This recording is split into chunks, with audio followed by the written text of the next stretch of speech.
Rivals 100 running back Noah Cain commits to Penn State, Mike, following the great line of running. Didn't they used to call themselves Running Back U? Do they still do that? I think everybody calls themselves Running Back U, don't they? Well, dating back to Georgia's Running Back U now. Dating back to Kajana Carter ruining the Rose Bowl for me in 1995 as a young lad in Pasadena. Young lad. The next greatest guy to come in through there, of course, Saquon Barkley, guy that is being mentioned by some as already one of the best running backs in the NFL, was ranked outside of the top 100. Yes.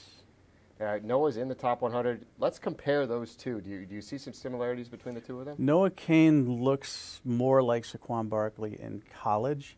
That doesn't mean Noah Cain's better than Saquon Barkley. Saquon Barkley in high school was a terrific player. I mean, we had him outside of the top 100, but he wasn't this tree trunk legged beast that we saw jumping over everybody at Penn State. I mean, he developed a little bit later, got much stronger and much more powerful later in his high school career and as he entered college, where Noah Cain, I mean, you've seen his sophomore stuff, right? Yeah, dominant. It's unbelievable. He's a thick-legged kid who runs with natural leverage like Barkley. So, I mean, if you put him in a system like that, it's going to be real interesting because Penn State's got Devin Ford.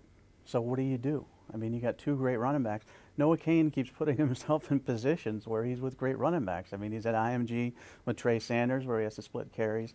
Can he beat Devin Ford out at Penn State? I'm not really sure, but he reminds me of Saquon Barkley in college with his running style and how powerful he is in his lower body. And the multi-purpose ability. He can catch the ball out of the backfield. He's not just a runner. We saw him and Trey Sanders playing together at times at IMG this year. Clearly not afraid of competition either. Right, and transferred into most kids would have left IMG. You know, if I'm not going to be the guy, I'm out of here. You know, and especially with the numbers he was putting up in Texas as a high school kid. I mean, he could have easily gone back, put up 1 billion yards, and you know, just said, I'm calling it a day. I'm not sticking with IMG.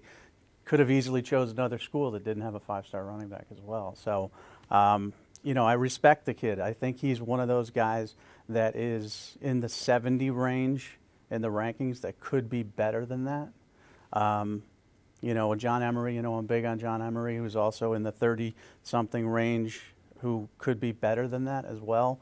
I think there's a few running backs in this class that are like that. And, you know, I'm going to mention one that I know you're not as high on either, Kenny McIntosh. Oh, I don't mind Kenny McIntosh. Kenny McIntosh could be very, very good at Georgia. Just keep an eye out on him as well. Everybody's going to forget about him. Right. Watch out.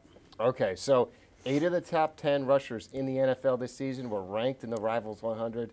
Take that for data. Noah Cain might be that next guy, starring at Penn State and hopefully going on to the NFL.